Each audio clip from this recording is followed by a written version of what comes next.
यहाँ पर शिव जी की मंदिर थी, यहाँ पर तो भोलेनाथ बैठे थे, यहाँ तो जगन्नाथ बैठे थे, यहाँ तो माँ दुर्गे माता आई थी, यहाँ तो ये देवता आया था और इसको तोड़ करके मस्जिद बना दिया गया, मस्जिद तामीर हुई।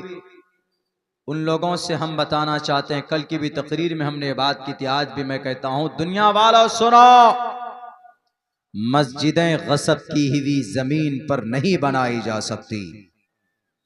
अगर किसी बादशाह ने किसी मंदिर को तोड़कर अगर मस्जिद बनाया है, अगर ये प्रमाण हो जाए, सबूत हो जाए, तो इस्लामिक शरीयत आज भी कहती है कि अगर ये प्रूफ हो जाए कि किसी मंदिर को तोड़कर वहां पर मस्जिद की तामीर हुई है, तो उस मस्जिद को बनाना जायज नहीं है, उसमें नमाज नहीं पढ़ सकते। गसब की हुई जमीन में मस्जिद नहीं बनाई जा सकती। तुम क्या, तुम्हारे कोर्ट कानून और जुडिशरी क्या फैसला देंगे? हम पहले फैसला देते, लेकिन प्रूफ पेश करो। अगर प्रूफ हो जाता है, वाज़े हो जाता है कि हाँ नहीं फना मस्जिद मंदिर तोड़कर यकीनन बनाया गया है, इसकी बुनियाद रखी गई है, इसकी तामीर हुई है, तो एक एक ईंट उखाड़ कर फेंक देंगे, जमीन तुम्हारे हवाले कर देंगे। लेकिन हमें यकीन है कि जो लोग मस्जिदों की जिन्होंने तामीर की, क्योंकि उनके पास उलमा थे, पता चलता है कि भाई वहां पर मटन है, योगी जी की अम्मा को काटा है किसी ने, गाय का गोश्त, योगी जी की अम्मा बोलते हैं उसको, इसीलिए हमने थोड़ा मुहज्जब लफ्जों में बोला है, वरना हम पर केस बुक हो जाएगा। तो फौरन पहुंच जाते। कितनी कीमत है? मटन है, खस्सी का गोश्त है, 700 रुपए किलो, 800 रुपए किलो, नहीं झिझकते, फौरन लो जी, आधा किलो दीजिए, 1 किलो दीजिए। लाकर खाया आपने, हजम हुआ, सुबह तक खत्म, कुछ भी नहीं फायदा हुआ। अगर आपने 200-250-300 रुपए से अगर आपने मस्जिद की या मदरसे की अगर आपने रसीद बना दी, तो से कोई हाफिज कुरान बना है, तो अबू दाऊद की एक हदीस है, अल्लाह के नबी फरमाते हैं कि इज़ा मातल इंसानु इनक़ता अन्हु अमलुहु इल्ला मिन सलासा इल्ला मिन सदक़तिन जारियतिन औ इल्मिन युंतफ़अु बिही औ वलदिन सालिहिन यदउ लहु, रवाहु अबू दाऊद। अल्लाह के नबी फरमाते, जब आदमी मरता है तो उसका अमल उससे मुनक़ते हो जाता है, लेकिन अगर वो कुछ काम दुनिया में करके जाए तो मरने के बाद भी उसको सवाब ट्रांसफर होता रहता है। तो उनमें से एक यही है कि अगर आपने कोई मदरसा बना दिया, अगर आपने मदरसे में कोई ताउन पेश कर दी, या आपने किसी हाफिज कुरान को बनाने में मदद की, तो आप मरकर चले जाएंगे, लेकिन वो सवाब जब तक वो मदरसा बाकी रहेगा, जब तक उस हाफिज कुरान से दूसरा हाफिज कुरान पैदा होगा, तीसरा हाफिज कुरान पैदा होगा, तो क़यामत तक ये सिलसिला चलेगा, तो क़यामत तक सवाब आपको डिलीवर होता रहेगा, भले ही आप इस दुनिया से चले गए हों। मेरे भाइयों, बहुत बड़ी आसानी के साथ ये तरतीब बनाई जा सकती।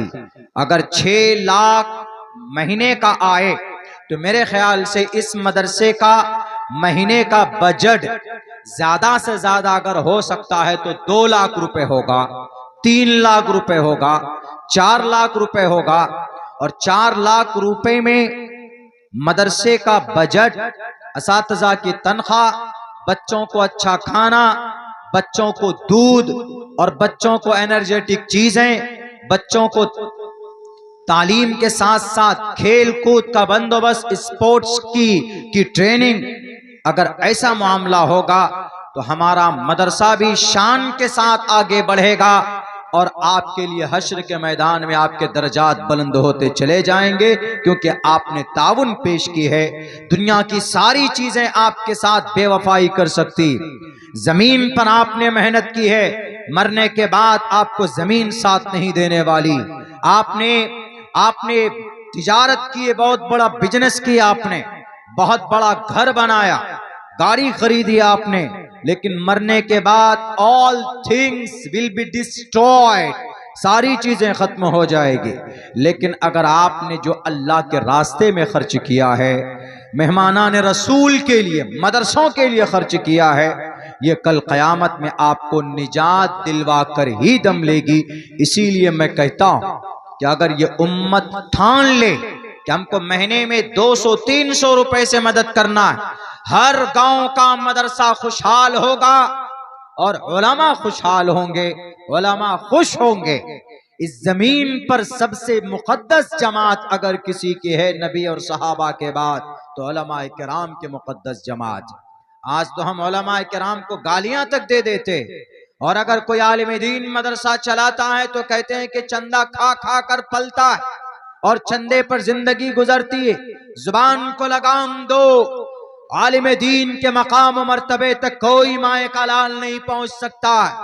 जिसकी तारीफ अल्लाह खुद कुरान में करता है, इन्नमा यख्शल्लाह मिन इबादिहिल उलमा, अल्लाह से डरने वाले उलमा ही होते हैं, यानी अल्लाह से डरने वाले उलमा होते हैं। कौन बयान कर रहा है? अल्लाह कह रहा है। जिसकी फजीलत अल्लाह बयान करे उसका मकाम व मर्तबा क्या हो सकता, हम और आप अंदाजा शायद नहीं लगा सकते। बहरकैफ आज जो इस्लाम जिंदा है थोड़ा बहुत मुल्क हिंदुस्तान के अंदर, तो हमारे इन्हीं मदरसों की देन है। इन्हीं मदरसों की वजह से हमारा कुरान, हमारे हुफ्फाज़ किराम और आलिम दीन पैदा होते हैं। इसीलिए मेरे भाइयों, इन मदरसों को हल्का न जानो, इन मदरसों को हल्के में लेने की जरूरत नहीं। तरतीब बनाइए, अहद कीजिए कि मौलाना अब्दुल्ला ने जो बात कही है, ज्यादा नहीं, आपके पास 300 नहीं दे सकते, आप कम से कम 200 रुपए की महीने की तरतीब बनाइए। आप 200 नहीं दे सकते तो कम से कम 100 रुपए की तरतीब बनाइए। अगर आप 100 रुपए नहीं दे सकते तो कम से कम आप 50 रुपए की महीने की तरतीब बनाएं। यही नहीं, यही मदरसा नहीं, जहां पर भी मदरसा चलता, आपकी बस्ती में मदरसा नहीं है, मकतब है, तो उस मकतब के अंदर दीजिए आप। अगर आपके यहाँ कोई बड़ा इदारा नहीं, एक मौलाना साहब, इमाम साहब है, लेकिन मकतब में आपके बच्चों को पढ़ाते, तो आप भी उनको दीजिए जाकर। अगर वो चंदा नहीं लेते, आप उनको तोहफा समझ करके दीजिए। अगर 100 आदमी एक 100 रुपए उस आलिम दीन को देगा तो 10,000 रुपए जमा होगा, 10,000 रुपए की रकम जमा होगी, और जो उस आलिम दीन को खुशहाल बनाएगा। मेरे भाइयों, बहुत आसान है, वेरी सिंपल है, कर सकते हैं अगर ये कौम चाहे तो। जो कौम चाहती है वो तरक्की करती। आरएसएस लोग अगर ये पैसा खर्चा करे, इनको सवाब मिलता है? मरने के बाद नेकी मिलेगी? नहीं मिलेगी, क्योंकि नेकी मरने के बाद हासिल करने के लिए to believe in one God, एक अल्लाह पर आस्था जरूरी है, एक अल्लाह का अकीदा जरूरी है, जो कि हिंदू धर्म के अंदर नहीं है। इसलिए वहां पर कहा गया, युनाह पिता जनिता यु विधाता धामानि वैद भूनानि विश्वा युदेवा नाम नाम दायक इवतम सम प्रश्नम भूना यंतयन्या। मरने के बाद रब के सामने सबकी हाजिरी होगी, लेकिन वहां पर मरने के बाद नेकी उसी को दी जाएगी, सवाब उसी को होगा, जन्नत उसी को मिलेगी जो दुनिया में नेकी करेगा लेकिन ईमान वाला होगा। अगर कोई हिंदू नमाज पढ़े, अगर कोई हिंदू अल्लाह का नाम ले, अगर कोई हिंदू सदका करे, अगर कोई हिंदू दान करे, तो उसको दुनिया में ही उसका बदला मिल जाएगा। मरने के बाद उस पर नेकी नहीं मिल सकती है। मरने के बाद उनकी दान और उनकी नेकी और उनकी नमाज, या अगर बहुत से हिंदू भाई ऐसे जो रोजा भी रखते, लेकिन अगर अल्लाह को नहीं मानता है, एक अल्लाह को नहीं मानता है, अपने अकीदे को पाक और पवित्र नहीं करता है, मुशरिकाना अकीदा रखा हुआ है, तो कोई भी आदमी जिसका अकीदा खालिस न हो, जिसके अकीदे के अंदर गड़बड़ी हो, तो वह आदमी जन्नत नहीं जा सकता है। जन्नत के लिए जो चाबी है वो ईमान है। इसीलिए अरकान इस्लाम, बुनियाद इस्लाम जो 5 है, उनमें पहले नंबर पर कहा गया क्या बुनियल इस्लाम वाला खमसिन शहादत अल्लाह इलाहा इल्लल्लाह, अल्लाह को एक मानना, उसकी गवाही देना होगा। तो मेरे भाइयों, ये लोग करते, आरएसएस लोग लाखों रुपए दान करते।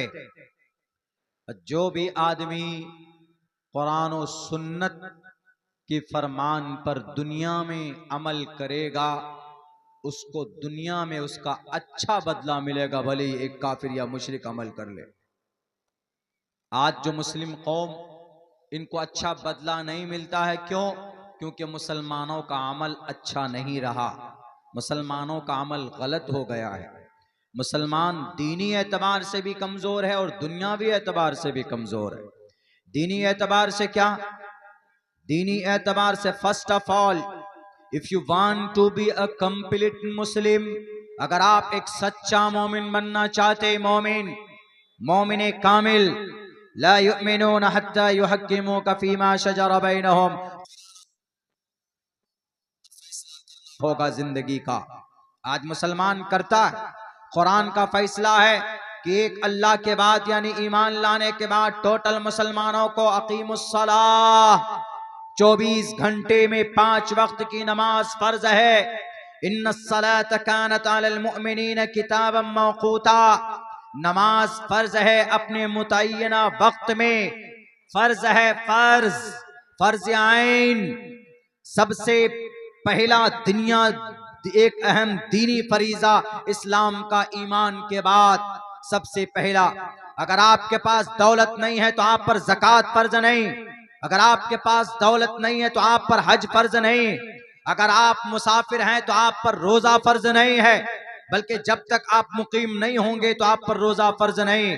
लेकिन आप चाहे दौलत ना हो, चाहे आपके पास पैसे ना हो, चाहे आप सफर में रहें, कहीं पर भी रहें, हर हाल में नमाज आप पर फर्ज है। अकीमुस्सलाह, नमाज फर्ज है। लेकिन क्या इस कौम के लोग नमाज पढ़ते? पाबंदी से नहीं पढ़ते, गड़बड़ी करते हैं। कितने मुसलमान हैं जो नमाज छोड़ते? खुसूसन हमारा नौजवान तबका कभी सजदा नहीं करता, मस्जिदें वीरान पड़ी हुई होती। इसीलिए अल्लाह तबारक व ताला ने आजकल हमारे मस्जिदों को गैरों के जरिए से तुड़वा रहा है, उसकी शहादत हो रही। भारत के अंदर कितनी मस्जिदें शहीद की गई? अभी 3-3, 4-4 बड़ी मस्जिदें ऐसी है दुनिया के अंदर जो कुफ्फार के नरगे में यानी उनके कब्जे में। इस जमीन की दूसरी पुरानी मस्जिद, सबसे पहली मस्जिद कौन सी है? बैतुल्लाह, काबतुल्लाह। इन्न अव्वल बैति वुज़िअ लिन्नासि लल्लज़ी बिबक्कत मुबारकन व हुदल लिल आलमीन। सबसे पहली मस्जिद इस दुनिया की, इस जमीन की सबसे पहली मस्जिद, अल्लाह का घर, वो बैतुल्लाह है। उसके बाद दूसरे नंबर पर सबसे पुरानी मस्जिद वो मस्जिद अक्सा है, बैतुल मक़दिस है। तीसरे नंबर पर जो मस्जिद बनाई गई वो मस्जिद नबवी है, मस्जिद नबवी। लेकिन मकाम और मर्तबे के एतबार से, फजीलत के एतबार से बैतुल्लाह है, दूसरे नंबर पर मस्जिद नबवी है, तीसरे नंबर पर बैतुल मक़दिस है। लेकिन बैतुल मक़दिस आज मुसलमानों के कब्जे में है? नहीं है। 1967 से लेकर आज तक ये यहूदियों के कब्जे में है, इसराइल के कब्जे में। और एक मस्जिद जो सन 708 ईस्वी में बनाई गई अब्दुर्रहमान अल अव्वल बादशाह के जरिए, कौन सी मस्जिद? कुर्तबा की जामे मस्जिद, जहां से मदरसा पूरी दुनिया के अंदर फैला है, कुर्तबा की जामे मस्जिद। आज वो दूसरों के कब्जे में है, आज वो मजूसियों के कब्जे में है। वहां पर अजान नहीं होती है, वहां पर नमाज नहीं होती है।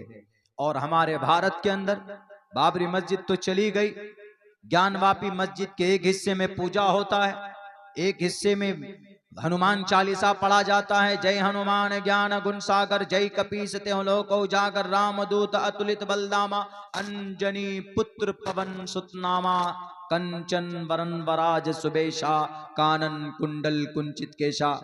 ये एक हनुमान जी की तारीफ की जाती और वहीं पर एक तरफ उस मस्जिद की उसमें नमाज पढ़ी जाती है, कुरान करीम की तिलावत होती, सूरह फातिहा पढ़ते हैं, अल्हम्दुलिल्लाहि रब्बिल आलमीन अर्रहमानिर रहीम मालिकि यौमिद्दीन इय्याका नअबुदु व इय्याका नस्तईन इहदिनस सिरातल मुस्तकीम सिरातल लज़ीना अनअमता अलैहिम गैरिल मग़ज़ूबि अलैहिम वलज़्ज़ालिन।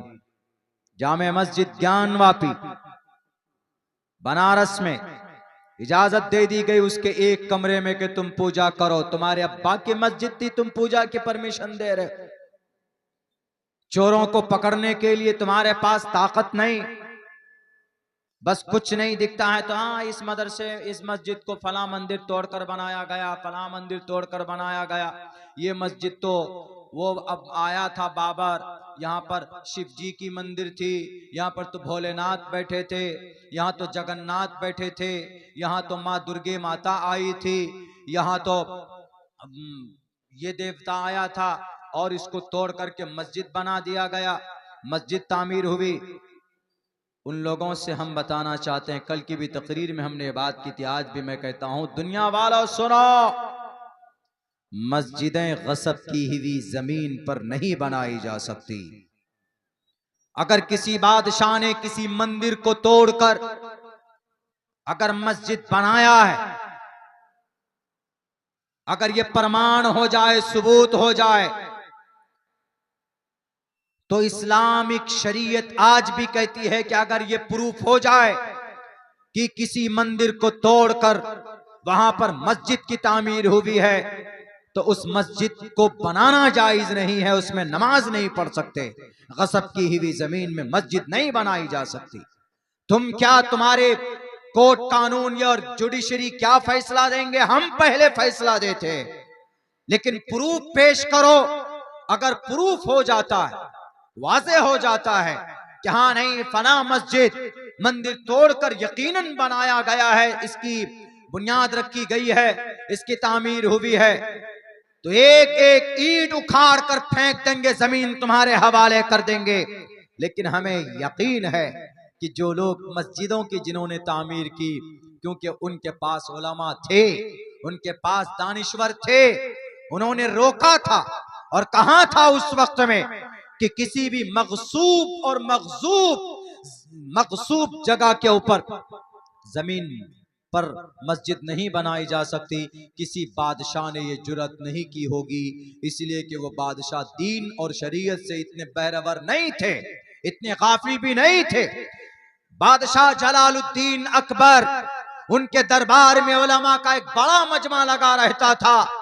7 आलिम दीन रहते थे अकबर के दरबार में, जो सिर्फ नमाज पढ़ाने के लिए मुतय्यन थे, और इल्म फिक़ा और कुरान और हदीस से जो मसाइल निकलते थे, कुरान और हदीस से मसला बताने वाले उलमाए किराम को महीने में 10-10 हजार अशरफियां उनको तोहफे में दिया जाता था।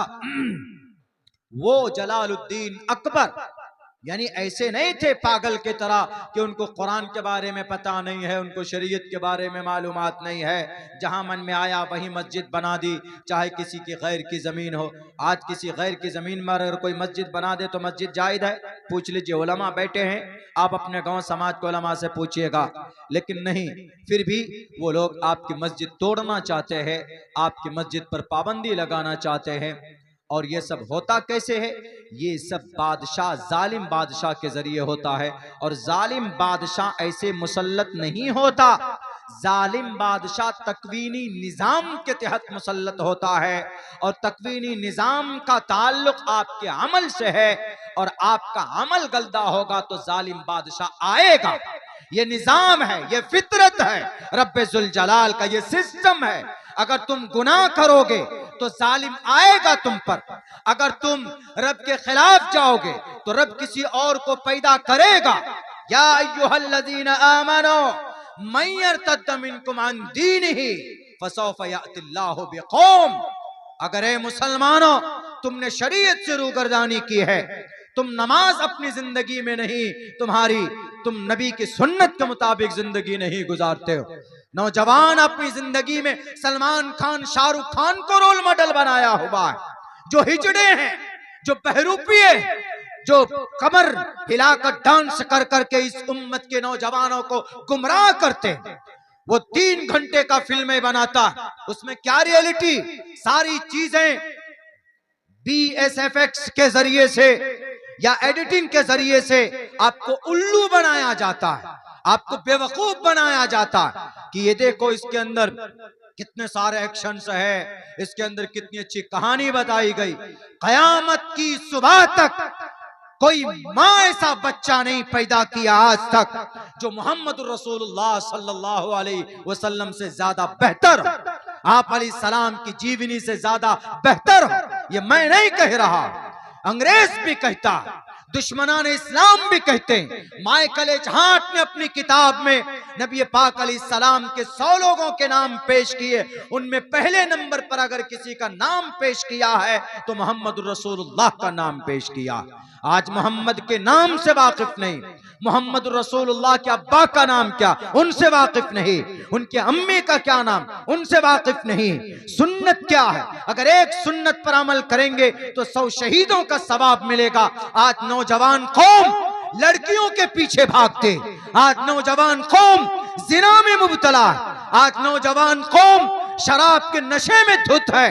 अरे वो शराब के नशा, जब कोई शराब पीता है तो वह हालत ईमान से निकल जाता है। ला यशरबुल खमर हिन यशरबु वहुव मोमिनुन, रवाहुल बुखारी। अल्लाह के नबी फरमाते हैं अगर इस कौम का कोई आदमी, अगर कोई ईमान वाला शराब के गिलास को हाथ लगाता है, जब वो शराब पीता है तो उसका ईमान उसके सीने से निकल जाता है। बाज मुफस्सिरीन ने ये तफसीर की, अगर उसकी मौत नशे की हालत में हो जाए तो कुफ्र की हालत में मरेगा।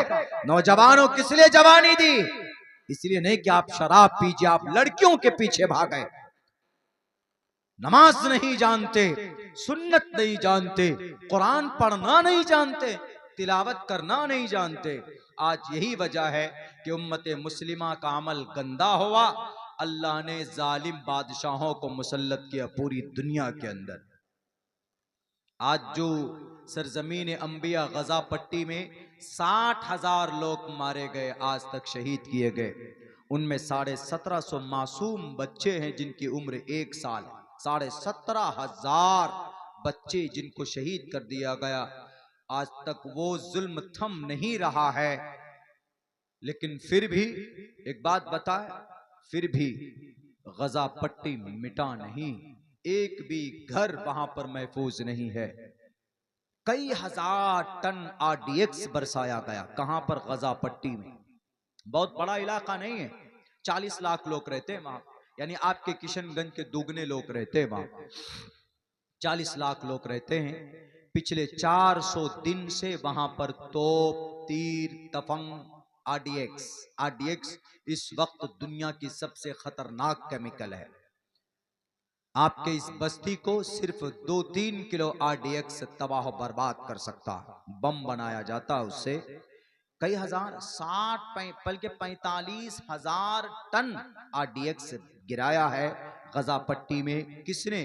जालिम इसराइल ने, दहशतगर्द इसराइल ने, उसने। लेकिन पता है 60,000 लोग शहीद तो हुए हैं, लेकिन गजा पट्टी में टोटल लोग खत्म नहीं हुए। वहां आज भी पिछले 400 दिनों में 50,000 हाफिजे कुरान बने हैं। मदरसा उन्होंने तोड़ दिया, सारे मदरसे मखदूस जमींदोज कर दिए, सारे मस्जिदें शहीद कर दी, सारे घर तबाह बर्बाद कर दिए। लेकिन पता है उन्होंने अपने बच्चों को कहां हाफिजे कुरान बनाया है? जहां प्लास्टिक का या जहां इस तरह टेंट का खेमा लगाया है, वहीं पर उन्होंने पिछले 400 दिनों में 5 गुना ज्यादा हाफिज कुरान पैदा हुए। यानी इन 400 दिनों में 50,000 बच्चे हाफिज कुरान बनाए। इसीलिए वो लोग जिंदा हैं। हमारे और आपके अमल बद की वजह से, पूरी दुनिया के उम्मत मुस्लिमा के गुनाहों की वजह से अल्लाह ने गजा पट्टी पर, वहां पर अजाब की शक्ल में दिखाया उस उम्मत को कि सुधर जाओ। भारत के अंदर बड़े बड़े चीफ मिनिस्टर को, लाल बुझक्कर को आपके साथ मुसल्लत किया।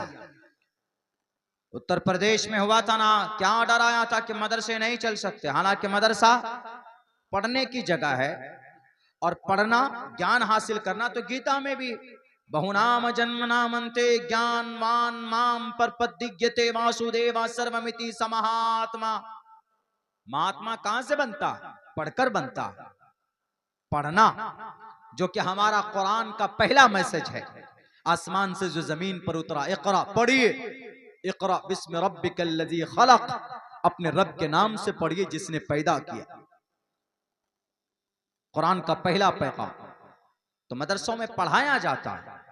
उन्होंने कहा कि नहीं, मदरसा बंद करो, क्योंकि मदरसों में कुरान पढ़ाया जाता है, हाफिज साहब बनाया जाता है, टोपी और दाढ़ी वाले बनते हैं, इसलिए कुरान करीम पर पाबंदी लगाओ। हाई कोर्ट ने पिछले साल पता है क्या कहा? पाबंदी लगा दी थी कि मदरसा एक्ट खत्म करो उत्तर प्रदेश से। उत्तर प्रदेश में 23,500 मदरसे, उनमें से तकरीबन 17 लाख बच्चे पढ़ते।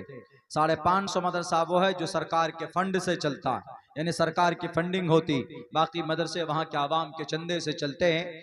जितने भी बड़े इदारे, आपकी जामिया सल्फिया बनारस, नदवतुल उलमा लखनऊ, दारुल देवबंद, मज़ाहिरुल सहारनपुर और शाही मुरादाबाद, जितने भी बड़े इदारे, पुराने इदारे हैं, ये सब आवाम के चंदों से चलते। लेकिन वहां पर उन्होंने कहा कि मदरसा एक्ट बंद करो। केस चला कहां पर? हाई कोर्ट में। लेकिन हाई कोर्ट में केस कब चलता है? जब कोई दरखास्त डालता है, यानी हमने आपके खिलाफ दरखास्त दिया तो आपके खिलाफ केस चलेगा। तो वहां मदरसा एक्ट को खत्म करने के लिए दरखास्त कितने दी पता है आपको? 5 दरखास्तें आई। 5 दरखास्त में से 4 दरखास्त देने वाला मुसलमान है। मुसलमान। एक तो किसी मदरसे का नाजिम साहब। बताइए, इस उम्मत को नुकसान इस उम्मत के लोगों ने ज्यादा पहुंचाया है। मिस्टर मोदी जी, मिस्टर योगी जी को खाम बदनाम करते, वो तो बाद में आते। पहले हम लोग बुरे, हमारा अमल खराब है, हमारा अमल गंदा। तब हाई कोर्ट ने कहा कि अरे ये सन 2012-22 से ही ये याचिका आ रही, देखो किसका कौन कौन याचिका करता। एक का नाम शकूर, एक का नाम फजलुर रहमान, एक का नाम खुर्शीद, एक का नाम सरफराज। ये फर्जी नाम है मुसलमान, वो नाम एग्जैक्ट नहीं बोल रहा हूं मैं, लेकिन यही नाम है, मुस्लिम नाम है सबके सब। उनमें लिखा है कि वो उत्तर प्रदेश के जिला सहारनपुर का एक मोहतमिम भी है। 5 दरखास्त में से एक मिश्रा जी है, हिंदू है, लेकिन बाकी 4 दरखास्त देने वाला मदरसे के खिलाफ। कम बखत मदरसे की तारीख नहीं मालूम है। मक्की जिंदगी में दारे अरकम मदरसा था, मदनी जिंदगी में मदरसा सुफ़ा, जो मस्जिद नबवी के साथ, मस्जिद के साथ साथ उस चबूतरे को बनाया गया था, वो मदरसा था। वो अल्लमल इंसान मा लम यालम अल्लम बिल कलम। कुरान में अल्लम बिल कलम, कुरान कलम के जरिए से अल्लाह ने इंसान को उन चीजों, इंसान को सिखाया। अल्लमल इंसान मा लम यालम, इंसानों को वो बताया जो इंसान नहीं जानते थे।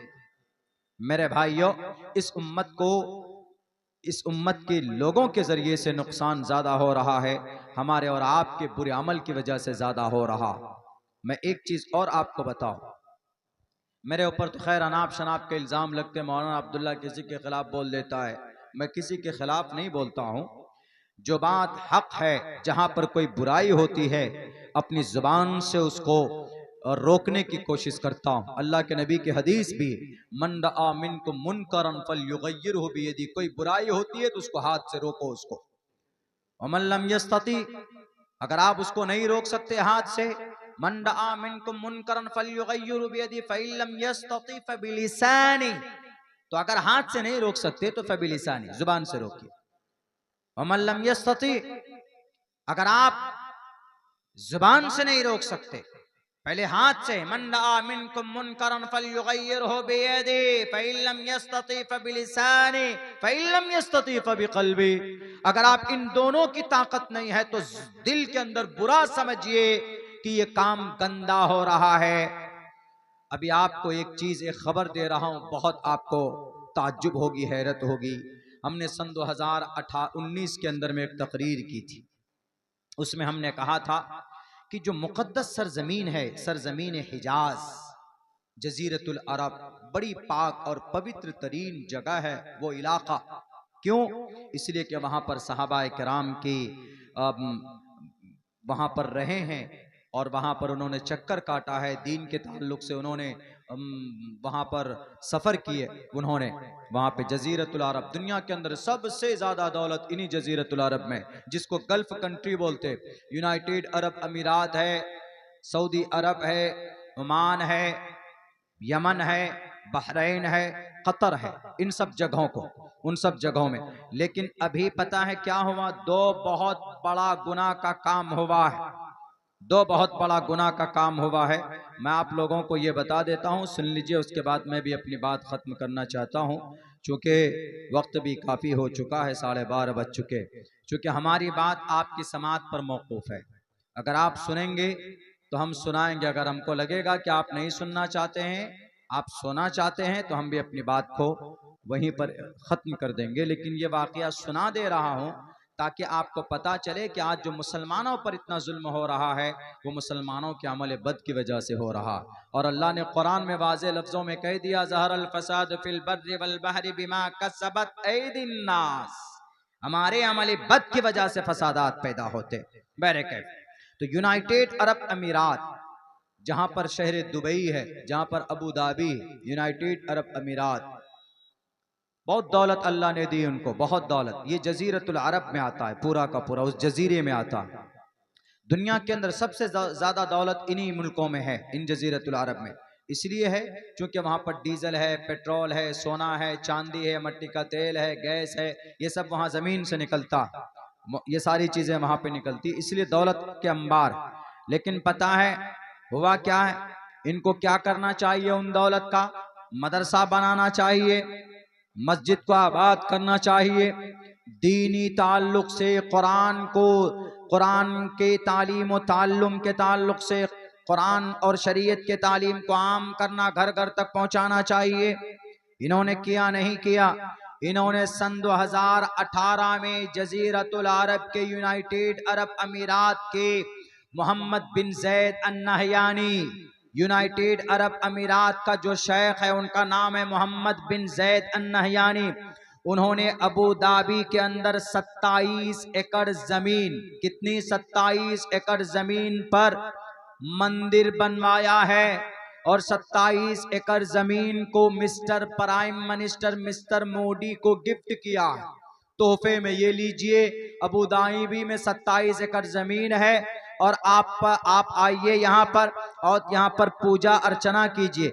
इस सन 2024 के अप्रैल में भारत का प्राइम मिनिस्टर वहां जाते हैं और वहां पर जाकर उस मंदिर का इफ्तिताह करते हैं।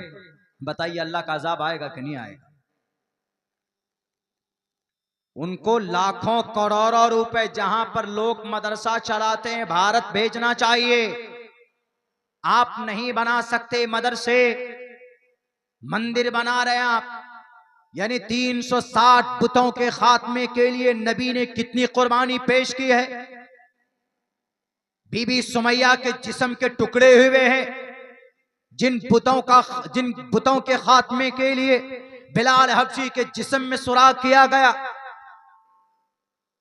जिन बुतों के खात्मे के लिए हजरत बशीर इब्न जिंदल को घसीटा गया, हजरत खब्बाब बिन अरत को अंगारों पर लिटाकर भून दिया गया, हजरत जुबैर की आंखें निकाली गई, अल्लाह के नबी के गर्दन पर रोजड़ी डाली गई, हजरत अबू बकर सिद्दीक को मारा गया, अल्लाह के नबी को कत्ल करने पर उतल पड़े वो लोग। फिर से वही चीज लाना चाहते हो, फिर से वही लात मनात उज्जा को लाना चाहता है कौन? जजीरतुल अरब के मोहम्मद बिन जैद अन नहयानी। पेट्रोल जमीन से अल्लाह ने निकाल कर तुमको दिया, डीजल मट्टी का तेल अल्लाह ने खजाना दिया, सोना और चांदी जमीन से निकाल कर अल्लाह ने इसलिए दी है तुम्हें ताकि तुम मदारिस आबाद कर सको, कुरान को ज्यादा फैला सको, कुरान के पैगाम को फैला सको। लेकिन नहीं, जिन चीजों को नबी 360 पुतों के खात्मे और बुत परस्ती और शिर्क के खात्मे के लिए नबी ने मेहनत की थी। आज उसी चीज को दोबारा कौन ला रहा है? मुसलमान ला रहे हैं। 27 एकड़ जमीन फ्री। जब मैंने ये तकरीर की थी तो हमारे सीमांचल में कुछ लोगों ने मेरे खिलाफ एक लेटर लिखा कि मौलाना अब्दुल्ला बिना दलील की कोई बात मत बोलो, तुम झूठ बोलते हो। हमने कहा कि अब आओ बेटे, मिस्टर मोदी जी गए सन 2024 में, हो गया मंदिर का उद्घाटन, अब बोलो, निकालो लेटर। बहुत आसान है, लेटर निकाल दे। हक बात अगर शरीयत के खिलाफ मेरे अब्बा करेंगे ना, मैं उनको भी तंबीह करूंगा। मेरी मां भी अगर शरीयत के खिलाफ कोई बात बोलेगी या कोई अमल करेगी, मैं उनको भी तंबीह करूंगा, अदब के दायरे में रहकर। कोई भी हो, ऐसा नहीं कि मेरा बाप है तो शरीयत से बढ़कर, बिल्कुल नहीं। जब तक आप अपनी जानो माल से, अपनी तमाम तर माल दौलत से ज्यादा मोहब्बत आपको मोहम्मद से नहीं है तो आप मोमिन नहीं है। ला युमिनु अहदुकुम हत्ता अकूना अहब्बा इलैहि मिन वालिदी व वलदी वन नासि अजमईन। अल्लाह के नबी की हदीस है। चलिए, ये तो पुरानी बात हो गई। अब एक नई बात बताता हूं जो दुनिया को नहीं कम मालूम। अभी इन तमाम जगहों में सबसे ज्यादा मुकद्दस जो मुल्क है वो सऊदी अरब है। क्यों है? इसलिए कि वहां पर मस्जिद नबवी है, वहां पर मक्का बैतुल्लाह शरीफ है और वहां पर कुरान नाजिल हुआ। जो आदमी जितना बड़ा मकाम में होता है ना, उसकी उतनी बड़ी जिम्मेदारी बढ़ जाती। हम अगर हाफिज कुरान है तो हमारी जिम्मेदारी एक आम आदमी से ज्यादा। हम आलिम दीन है तो एक आम आदमी से हमारा जिम्मेदारी बड़ी हो जाती। हम एक नॉर्मल आदमी की तरह खड़े होकर कहीं सिगरेट नहीं पी सकते, ऐसे कि चलो भाई सड़क के किनारे बैठ गए, सिगरेट पी रहे, पुड़िया खा रहे, खूब किसी के खिलाफ बोल रहे, नहीं बोल सकते। क्यों? क्योंकि हमको लोग रोल मॉडल के तौर पर देखते हैं अपने आलिम दीन को कि अरे इमाम साहब, मौलाना साहब, आप सिगरेट पी रहे, ला हौल बिला कुव्वत, तो कौम का क्या होगा, बेड़ा गर्क। तो उनकी जिम्मेदारी बढ़ जाती है। तो इन जजीरतुल अरब में सबसे नंबर 1 पे काबतुल्लाह शरीफ सऊदी अरब है।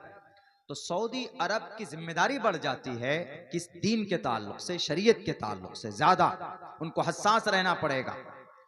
अभी क्या हुआ है, अभी अगर मैं झूठ बोलता हूं तो इलेक्ट्रॉनिक मीडिया में, प्रिंट मीडिया में चले जाइए, वहां पर दुनिया का सबसे बड़ा गाने का मेला लगाया गया है। सबसे बड़ा कहां? रियाज में, जो सऊदी अरब की कैपिटल है, सबसे बड़ा।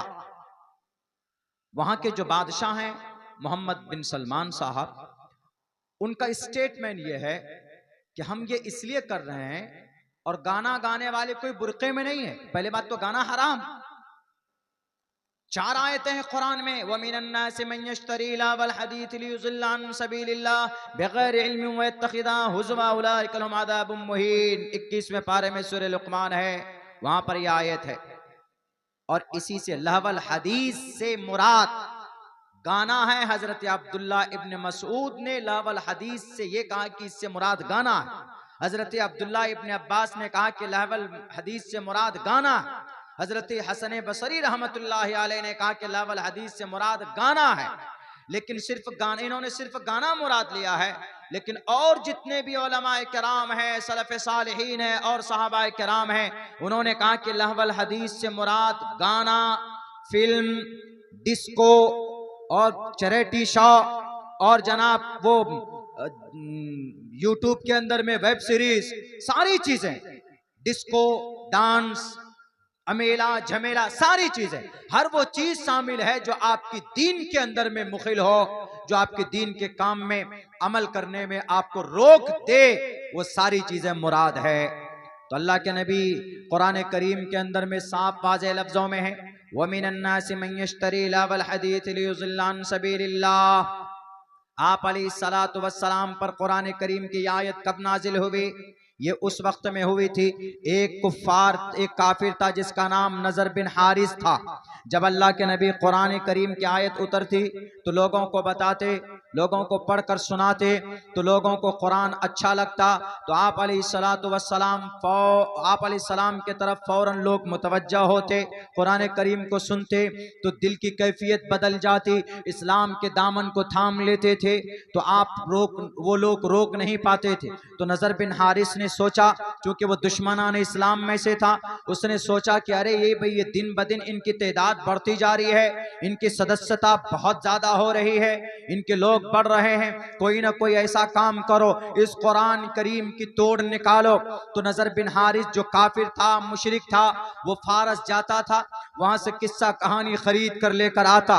ये आयत तभी नाजिल हुई, किस्सा कहानी खरीद कर लेकर आता और लोगों से कहता कि लोगों, तुमको मोहम्मद तो आद और समूद की कहानी बतलाता है, कौम आद कौम समूद की कहानी सुनाता है, किस्सा सुनाता है। मैं तुमको ईरान के बादशाहों की लड़ाई, रुस्तम और असफंदे यार की लड़ाई और उनकी बाजुओं की ताकत सुनाता हूं। आओ देखो किन की बातों में ज्यादा दिलचस्पी है, किन की बातें ज्यादा अच्छी।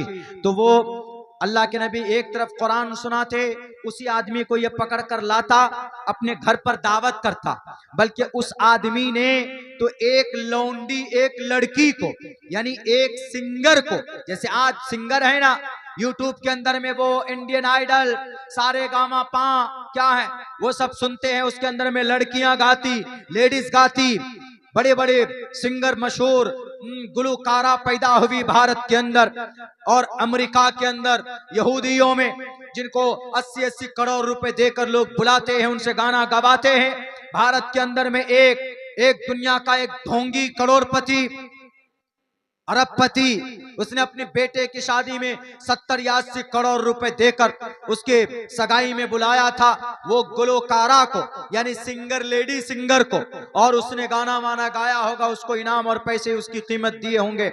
इसी तरीके पर नजर बिन हारिस एक लड़की को लेकर आया, वो गाना अच्छी गाती थी, औरत की आवाज में चूंकि कशिश होती, इसीलिए अल्लाह तबारक व तआला ने कुरान में कहा, फला तखज़ाना बिल कौल, कि तुम किसी अजनबी आदमी से लचक में बात मत करो, अपनी बातों में लचक पैदा मत करो, बल्कि अपनी बात सख्ती के साथ किसी भी अजनबी आदमी के सामने करो तो सख्ती से बात करो।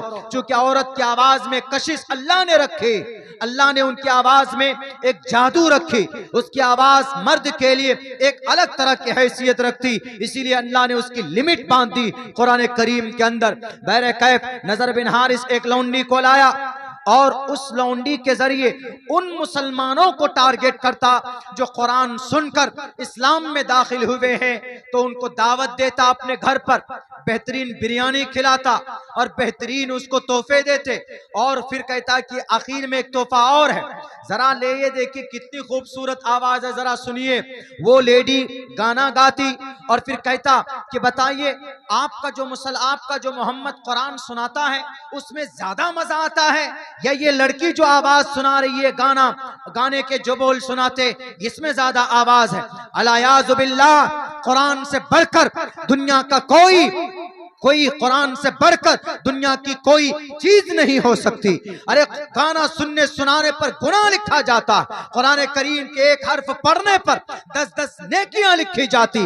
मन क़रा हर्फम मिन किताबिल्लाह फलहू बिही हसनतुन, एक नेकी लिखी जाती है और एक नेकी का अज्र 10 गुना अज्र बढ़ा कर दिया जाता। यह हमारा कुरान है। जब वो ऐसा करने लगा तो अल्लाह के नबी के ऊपर कुरान करीम की आयत नाजिल हुई, व मिनन नासि मन यश्तरी लहवल हदीस, लोगों में से बाज लोग वो हैं जो लहव लैब की चीज खरीद कर लाते हैं, लावल हदीस लियुज़िल्ला अन सबीलिल्लाह, ताकि उसको दीन इस्लाम से, हिदायत से भटका दें बिना सोचे समझे। जो लोग ऐसा करता है, लियुज़िल्ला अन सबीलिल्लाह बिगैर इल्मिन व यत्तखिदहा हुज़वा, और हिदायत का मजाक बनाता है, कुरान करीम का मजाक बनाता है, तो सुन लो, उलाइका लहुम अज़ाबुम मुहीन, उनके लिए रुस्वा कुन अज़ाब है। मोहम्मद बिन सलमान साहब, आपने म्यूजिक फेस्टिवल कायम किया, फिर भी कुरान के खिलाफ, नबी की शरीयत के खिलाफ, कुरान करीम की इस आयत के खिलाफ है। जो काम नजर बिन हारिस ने किया था वो काम आप कर रहे हैं, और आप कह रहे हैं कि हम सऊदी अरब को तरक्की देना चाहते हैं। क्या तरक्की इसमें नहीं कि अल्लाह ने आपको तेल दिया, तेल आप अपने अब्बा के घर से नहीं लाए, तेल समंदर से निकलता है। और ये खजाना कौन देता है? अल्लाह देता है। अगर आप शुक्रिया अदा करें, लइन शकरतुम लाज़ीदन्नकुम व लइन कफरतुम इन्न अज़ाबी लशदीद, शुक्रिया अदा करोगे ता कयामत अल्लाह इस तेल को जारी और सारी करेगा। और इसी तेल की बदौलत आपके पास दौलत के अंबार है। अल्लाह अगर चाहेगा, नबी ने फरमाया, जब हमारी उम्मत के लोग शराबी बन जाएंगे, हमारी उम्मत के लोग लड़कियों से गाने गवाएंगे, तो याद रखो ये रात को शराब और औरतों के बाहों में होंगे, सुबह होते होते इनकी शक्लें कुत्ता और सुअर की शक्ल में बदल दिया जाएगा। क्या ये वईद नहीं है मेरे भाइयों? चलिए यहां तक तो ठीक था कि भाई एक आपने फेस्टिवल बनाया, तरक्की के लिए भी नाजायज रास्ता, तिजारत में और काम करते हैं। नबी की पूरी जिंदगी तिजारत से भरी पड़ी है। 40 साल की उम्र तक गाने के लिए कम से कम दुनिया का सबसे बड़ा म्यूजिक का अब उसको छुपाया जा रहा है। उसको नहीं, ऐसा नहीं है, बिल्कुल फेक है, फना ढिमाका, यहां तक ठीक था। एक अमल और हुआ है जिस पर ज्यादा आपत्ति है पूरी दुनिया के मुसलमानों को। जब जजीरतुल अरब के लोगों ने उनको तानो तशनी किए कि भाई आपने ये हरकत क्यों की है, तब वो अब आकर सफाई दे रहे कि हमारा मकसद तौहीन का नहीं था, और हमारा मकसद इनको बुलाने का ये था कि हम कम्युनिकेशन बनाए, राब्ता बनाए। तो और भी बहुत सारे तरीके हो सकते थे। कुरान के खिलाफ जाकर, शरीयत के खिलाफ जाकर अपने आप को पॉपुलर करना नाजायज है, हराम है। पता है सबसे बड़ा गुनाह का काम क्या हो? ये तो काम हुआ है गुनाह का, लेकिन एक बड़ा गुनाह का काम ये हुआ है, मस्जिद है। हम लोग अगर मस्जिद की छत पर कभी जाते हैं तो क्या चप्पल उतार कर जाते हैं, या मस्जिद के अंदर जाते हैं तो चप्पल पहनकर कोई जाता? कोई नहीं जाता। जो मस्जिद के अंदर जाने का हुक्म है वही ऊपर भी चढ़ने का हुक्म। हाँ, मस्जिद अगर चप्पल आपकी पाक है, धुई हुई है, आपको यकीन है कि आपके चप्पल में गंदगी नहीं लगी है, उस वक्त गुंजाइश है, जा सकते हैं। लेकिन किसकी चप्पल पाक है कौन कह सकता है? कोई भी नहीं। यहां से वहां तक जाएंगे तो आपकी क्या गारंटी है कि भाई इसमें गंदगी नहीं लगी? तो बहरकैफ चप्पल पहनकर आप मस्जिद में नहीं जा सकते, इस वजह से कि चप्पल नापाक है। ऊपर छत पर भी अगर आप जाते हैं, कोई भी जाता है तो अदबन उसको उतार कर रख देता है, तब छत पर जाता है, क्योंकि मस्जिद है, एहतराम। और दुनिया के अंदर सबसे ज्यादा फजीलत और अफजल मस्जिद मस्जिद वो बैतुल्लाह शरीफ, काबतुल्लाह है। अब क्या किया है इन्होंने, 3D में एक वीडियो बनाया है। उस 3D वीडियो में काबतुल्लाह के शक्ल की शीशे की एक क्यूब बनाई गई है, यानी एक ढांचा बनाया गया सेम काबतुल्लाह की तरह। और उस वीडियो में इस हिसाब से उसकी एडिटिंग हुई है कि एक लेडीज है, नीम बरहना बिकनी में है, और उसके ये सब पार्ट्स खुले हुए हैं, ये कमर पूरी खुली हुई है, ये पेट खुला हुआ है, ये कमर खुली हुई है उसकी, वो गाना गा रही है। और उस काबतुल्लाह उस छत पर, ऐसे छत है, इस छत पर ऊपर बैठकर जब उसकी एंट्री होती है तो वो क्यूब काबतुल्लाह का जो ढांचा है वीडियो में, वो इस पर चढ़कर माइक लेकर गाना गाते हुए उतरती है, और वो क्यूब नीचे की तरफ ऐसे जाता है। बताइए कितनी बड़ी तौहीन है काबतुल्लाह। क्या वो सऊदी अरब में है तो क्या उनके लिए शरीयत पर अमल करना जरूरी नहीं है? उनके लिए अलग है फर्जियत। या मैं अब्दुल्ला सालिम हूं तो क्या मेरे लिए शरीयत की पर अमल करना मेरे लिए अलग से कानून होगा कि नहीं, मुझे इजाजत है, मैं नमाज नहीं पढ़ूंगा तो चलेगा क्योंकि मैं मौलाना अब्दुल्ला हूं, मौलाना साहब हूं, मेरे लिए अलग? सबके लिए एक है, एक ही हुक्म है। इसलिए मेरे दोस्तों, मैं आखिर के अंदर में यही कहना चाहता हूं कि इस उम्मत के ऊपर जो वबाल है ना, चाहे गजा पट्टी में हो, चाहे भारत के अंदर हो, चाहे और दूसरी कहीं जगह पर हो, वो हमारे अमल बद का नतीजा है बस इस उम्मत के। वरना इस उम्मत को अल्लाह ने बहुत दौलतें दी, बहुत दौलत दी। भारत के अंदर मुस्लिम वक्फ बोर्ड है, इससे बड़ी दौलत बोर्ड कोई नहीं है भारत में। यानी जितना पैसा रेलवे के पास है, जितना पैसा डिफेंस के पास है, डिफेंस, उतना पैसा हमारे वक्फ बोर्ड के पास है। हमारा ये वक्फ बोर्ड चाहता तो आपका ये मदरसा ऐसा रहता, आपको यहाँ चंदा करना पड़ता? नहीं, आपका मदरसा उन वक्फ बोर्ड के पैसों से चल सकता था। आपका मदरसा जजीरतुल अरब वाले चाहते तो चल सकता था, जो इसलिए अल्लाह ने वहां पर दौलत के अंबार दिए हैं। तो अल्लाह से दुआ कीजिए कि अल्लाह तबारक व तआला हम मुसलमानों को अपने अमल पर गौर करने और उस पर इस्लाह की कोशिश करने की तौफीक अता फरमाए। हर आदमी अपने अमल को ठीक कर ले तो इंशाअल्लाह तबारक व तआला अल्लाह की मदद आज भी आ सकती है। अल्लाह की मदद आज भी आ सकती है। अल्लाह वही है, अल्लाह अपनी शान के साथ बाकी है, उसका कुरान वही है, उनके अहकामात वही हैं, कोई चेंज नहीं हुए हैं। हम और आप चेंज हो गए, हमारे दिमाग चेंज हो गए, हमारे अफ़ाल चेंज हो गए, हमारे किरदार चेंज हो गए। जैसे वहां पर चेंज हुआ, मॉडर्न बनाने के चक्कर में शरीयत को भूल गए, मॉडर्न बनाने के चक्कर में नबी की हदीस की वईद भूल गए, मॉडर्न बनाने के चक्कर में वो लोग गुनाह के मुर्तकिब हो गए। अल्लाह करे अल्लाह उनको हिदायत दे और इस फंक्शन को कैंसिल करे। Winter season festival, music festival winter का सन 2019 से चल रहा ये खेल, लेकिन इस मर्तबा बड़े लेवल पे किया। जब चारों तरफ से लोगों ने उनके ऊपर में सवाल किया है तो तब वो आए हैं निकलकर, कहा कि जब फलस्तीन पर हमला हो रहा है तो आप वहां पर नहीं गए। उन्होंने कहा कि फलस्तीन पर तो 80 साल पहले से हमला हो रहा है। अरे शाह फैसल ने 1967 में 3 दिन में जंग को रुकवा दिया था। शाह फैसल भी तो थे सऊदी अरब के फरमारवा। उन्होंने अंग्रेज की आंखों में आंखें डालकर बात की और यूं कहा, ऐ इस्राइल, अगर तूने मस्जिद अक्सा पर हमला नहीं रोका, अगर तूने लेबनान, अगर तुमने गजा पट्टी के मासूम बच्चों पर बम बरसाना अगर तुमने बंद नहीं किया तो मैं तुम्हारा पेट्रोल रोक दूंगा। और रोक दिया था शाह फैसल ने, तो 3 दिन में जंग बंद हो गई थी। लेकिन ये लोग क्यों नहीं रोक पा रहे?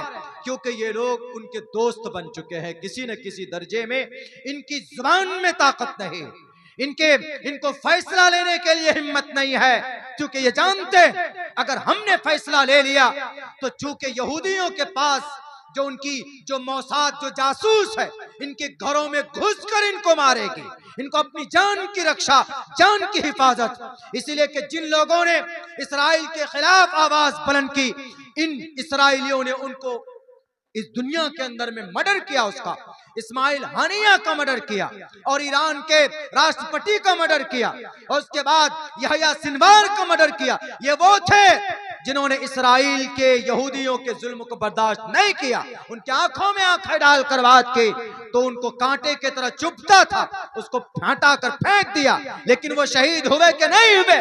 वो शहीद हुए, मस्जिद अक्सा की आजादी के लिए शहीद हुए। और फिर जो लोग शहीद होता है वो मरता नहीं है, अल्लाह के पास उनको रिस्क दिया जाता है। अल्लाह तबारक व तआला से दुआ करता हूँ अल्लाह हम तमाम उम्मत मुस्लिमा को कहने सुनने से ज्यादा अमल की तौफीक अता फरमाए। बहुत बहुत शुक्रिया, जज़ाकल्लाह, अस्सलामु अलैकुम व रहमतुल्लाह।